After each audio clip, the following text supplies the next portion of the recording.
चलिए question number 12 देखिए। चलिए समांतर श्रेणी की हमारी चल रही थी एक्सरसाइज 5.1 इसी क्रम में आज आगे बढ़ रहे हैं और क्वेश्चन नंबर इसका हम 12 करने वाले है ना। क्वेश्चन नंबर 12, एक समांतर श्रेणी का चौथा पद यानी a4 बराबर दिया है 14।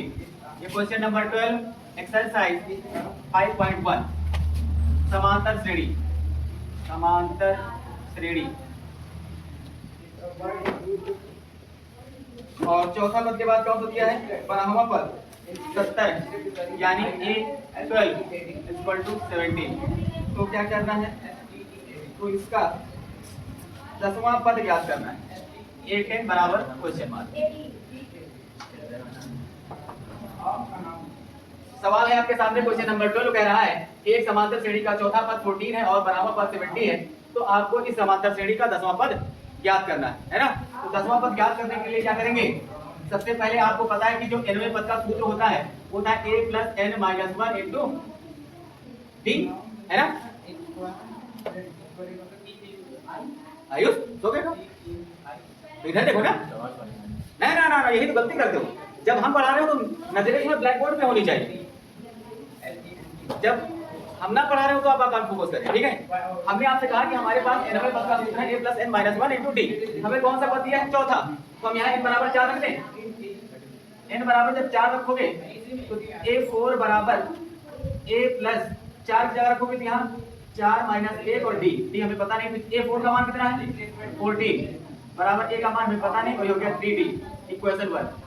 इसी तरह अगर हम n बराबर कितना रख दें? 12 रख दें तो हो जाएगा a12 इक्वल टू हो जाएगा, यहाँ पे रखोगे मान a plus 12 minus 1 into D.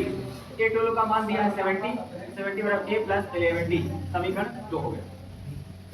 अब यहाँ से इन दोनों समीकरण को हल करके हम a और d के मान प्राप्त कर लेंगे और जो हमें 10वां पद निकालना है सूत्र लगा देंगे, आंसर आ जाएगा। यही करना है। तो ये जो स्टेप्स मैंने लिखे हैं ये थोड़ा एक्स्ट्रा हो गया। अगर आपको चौथा पद है इसका मतलब सीधे सीधे आप a प्लस 3d भी लिख सकते हैं। 14 समीकरण 1 हो गया, इसको लिखेंगे a प्लस 11d। समीकरण 2 हो गया और सीधे सॉल्व कर लेंगे। लेकिन मैंने प्रॉपर तरीके से बताया कि कैसे ये जो है हम मानेंगे तो ना। अब क्या करें? समीकरण 1 2 को हल कर लें। दो चर राशि वालों रखी समीकरण की तरह। तो यहाँ पर a सेम है तो घटा दें। ये समीकरण 14 लिखा है बराबर a प्लस 3d लिखा है। ये समीकरण 1 लिख लिया और हम लिख दिया घटाने पर। घटा दोगे तो माइनस माइनस माइनस। यहाँ 70 में 14 का कितना बचा? 56। और ये a से कैंसिल हो गया, यहाँ बचा 8d। तो d बराबर आ गया 56/8। तो d बराबर हो गया 7। अब d का मान चाहे तो किसी एक समीकरण में रख दें। तो d का मान समीकरण किसमें रख दें?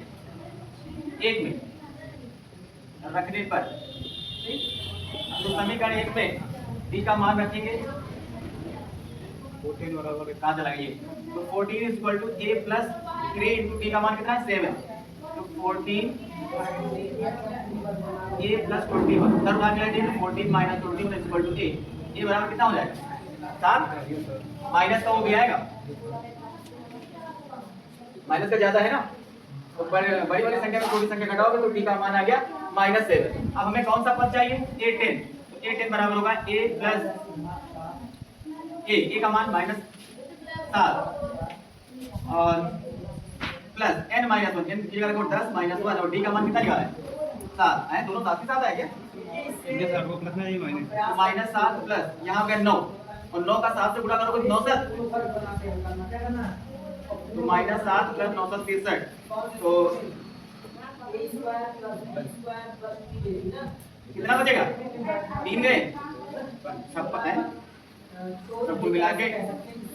तो इसका जो 10वां पद हो गया वो कितना हो गया? 56। तो किस तरह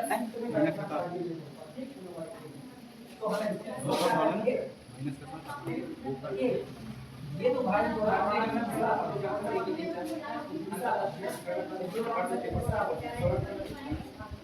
अरे तो इसमें मुझे पहला पद याद कीजिए।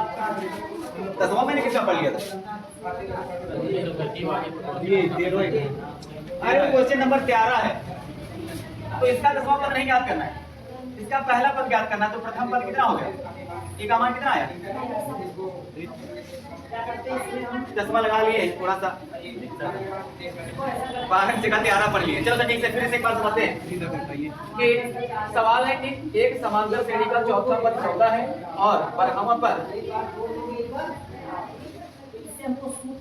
70 है, तो आपको उस श्रेणी का प्रथम पद याद करना है। क्या याद करना है? प्रथम पद याद करना है, यानी A1 भी लिख सकते हो चाहो तो, A1 भी लिख सकते हो पहला पद। तो हमने क्या किया, हमें पता है सूत्र, जो कि आप जानते हैं, फॉर्मूला लिखा है an = a + n - 1 × d। अगर चौथे पद की बात करें तो यहाँ n बराबर 4 रखोगे, फॉर्मूला ये बनेगा, और चौथे पद का मान हमें दिया है 40। जब n बराबर 12 रखोगे तो a12 = a + 12 - 1 × d, और 12 का मान दिया है 70 रख दिया, तो हमारा ये नया समीकरण बन गया। इन दोनों समीकरणों को सरल कर लेंगे, जैसे दो चर वाले समीकरण आप सॉल्व करते चले आ रहे हैं, बस एक जोड़ घटा के a और d के मान निकालेंगे, तो d का मान निकल आया, फिर a का मान निकल आया दोनों। और हमें इस सवाल में केवल प्रथम पद ही पूछा था, तो a का मान ही प्रथम पद होता है। ठीक है, ये हो गया। तो इस तरह का अगर कोई सवाल है तो आप कर लेंगे ना। कैसे करेगा, कौन सा सिद्ध कीजिए कि अनुक्रम का 20वां पद 99 है, तो 20वां पद निकालो, अंदर 99 आएगा। 20वां पद निकालो, कितना आएगा? 99 आएगा। सर्वांतर 5 है, और 20 निकालोगे तो 19 बचे 95, और 4 जोड़ दोगे 99 हो जाए। चलो अच्छा, क्वेश्चन नंबर 13। इसके बाद है हमारा क्वेश्चन नंबर 13। कह रहा है समांतर श्रेणी का पहला पद यानी a बराबर दिया है b, और सार्वधातुक q है यानी d बराबर दिया है q, इसका 10वां पद ज्ञात करना है, यानी a10 बराबर क्वेश्चन मार्क।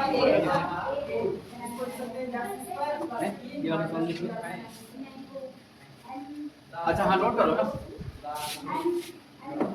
नोट कर लो, फिर बता दो। हमारा चश्मा साफ करने के लिए उतारना नहीं पड़ता, आंखें साफ करने के लिए, ऐसे ही। थोड़ा वीडियो पॉज कर देता हूँ मैं। क्वेश्चन नंबर 14 कह रहा है समांतर श्रेणी 8, 14, 20, 26 कौन सा पद 41वें पद से 72 अधिक है, यानी 41वां पद दिया है।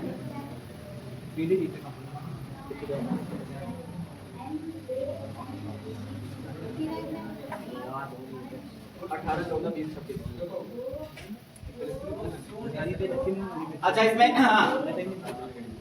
देखो इधर क्वेश्चन नंबर 14, देखो इधर कह रहे हैं समांतर श्रेणी 8, 14, 20, 26 का कौन सा पद 41वें पद से 72 अधिक है।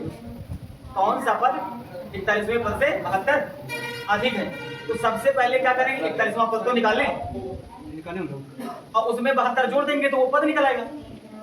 लेकिन वो पद का नंबर कौन सा है, यानी उसका रोल नंबर कितना है, वो फिर अलग से निकालना पड़ेगा। तो यहाँ पर दो काम करने हैं, सबसे पहले 41वां पद निकालना है, उसके बाद उसमें 72 जोड़ेंगे तो वो पद निकलेगा जो 41वें पद से 72 ज्यादा है, लेकिन उसका रोल नंबर कितना है वो भी हमें निकालना है ना। तो सबसे पहले ये बताओ इस श्रेणी का प्रथम पद क्या है। रिमझिम, इस श्रेणी का प्रथम पद क्या है? समांतर श्रेणी 8, 14, 20, 26 श्रेणी का प्रथम पद ये बराबर कितना है? कितने बार बोले 8? अरे तो हमको सुनाई नहीं दे रहा है ना। चलो सर सार्वधातुक टी बताओ कितना आएगा?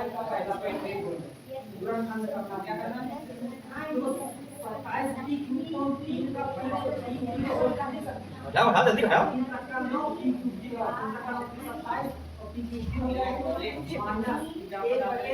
14 - 8 बराबर 6। अरे बालिकाओं अगर इतना भी नहीं बता पाओगे तो फिर क्या करोगे? और n अगर हम 41वें पद की बात करें 40 नंबर सूत्र है, तो हो जाएगा a + 40b। 41वां पद ये तो होगा। सूत्र ही लिख देता हूं, an बराबर हमें पता है a + n - 1 × d। तो a41 a का मान बताओ कितना है? 8 प्लस n का मान कितना है? 41 - 1 और d का मान कितना है? 6 है। तो क्या 8 प्लस यहाँ पे 40 और 40 का 6 से मल्टीप्लाई करोगे तो 8 प्लस 24 तो हो गया 248। ये कौन सा पद निकल गया है?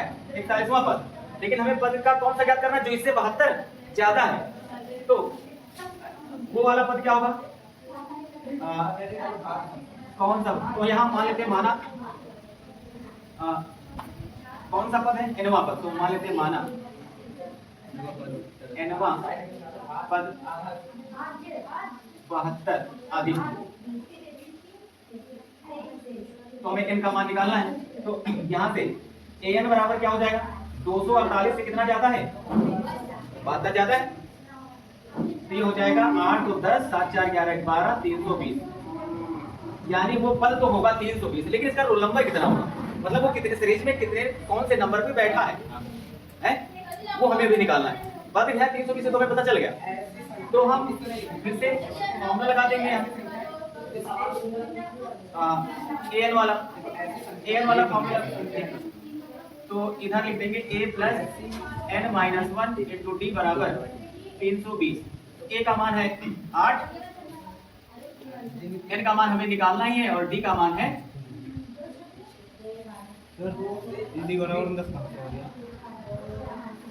6 बराबर 320। 8 इधर ले आओ, n माइनस 1 6 बराबर 320 माइनस 8 n माइनस 1 ये इधर लाओ तो भाग में आ जाएगा। 320 में 8 घटाओ कितना बचेगा? 312। और 312 बटे 6 करो कितना होगा? 25 अच्छा दूनी n माइनस में इधर आएगा प्लस के, तो n बराबर आ जाएगा 15। ठीक है, यानी वो कौन सा पद होगा? 53वां पद। रोल नंबर कितना होगा उसका? वो सीरीज के 53वें स्थान पर बैठा होगा और वो कितना होगा? 320। तो सबसे पहले सीरीज में कह रहा है कि वो सीरीज का 21वां पद से 72 ज्यादा है, तो हमने पहले 21वां पद निकाला, उसमें 72 जोड़ा, तो वो जो पद है 72 ज्यादा निकला है। अब उसका रोल नंबर कितना, यानी वो सीरीज में किस नंबर पे बैठा है, किस नंबर पे स्थित है, उसको ज्ञात करने के लिए फिर से हमने n वाला फॉर्मूला लगा दिया और वहां से हमें n का मान प्राप्त हो गया। यानी वो सीरीज के 53वें स्थान पर है जो 21वें पद से 72 ज्यादा है।